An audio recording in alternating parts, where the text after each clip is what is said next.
Avez-vous vérifié votre quotient familial? Ce calcul peut réduire vos factures. Le quotient familial est l'un des éléments phares qui permettent à la caisse d'allocation familiale d'attribuer certaines aides sociales aux demandeurs. Mais, avez-vous déjà pris le temps de vérifier le vôtre? Découvrez dans cette vidéo le calcul qui peut réduire vos factures. Focus. Comprendre le réel fonctionnement du quotient familial. Le quotient familial est un indicateur chiffré qui permet de mesurer vos revenus mensuels. Il inclut non seulement vos ressources provenant de votre activité professionnelle ou de toute forme de remplacement, comme les allocations de chômage, mais également la composition de votre foyer ainsi que les prestations familiales mensuelles. Cet outil a pour objectif principal d'adapter le montant de l'impôt selon votre situation financière et le nombre d'individus qui vivent sur le revenu du ménage. Comme indiqué précédemment, la CAF est l'un des organismes à employer le quotient familial, mais pas que.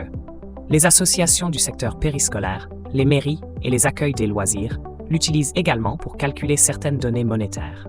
Centres de loisirs, cantines scolaires, etc. Si vous êtes allocataire, vous pourrez retrouver le quotient familial dans l'espace Mon compte. Il ne vous reste plus qu'à vous rendre dans la rubrique Mes attestations. Quotient familial, le calcul à adopter. La base de calcul du quotient familial est la suivante.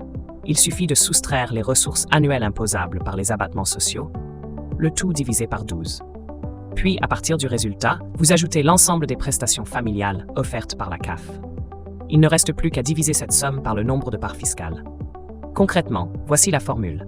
Quotient familial, WAWA, ressources annuelles imposables, abattements sociaux, divisé par 12, plus prestations mensuelles, divisé par nombre de parts du foyer fiscal.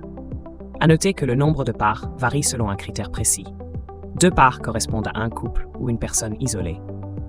0,5 parts pour le premier enfant à charge, 0,5 parts pour le deuxième enfant à charge, 1 part pour le troisième.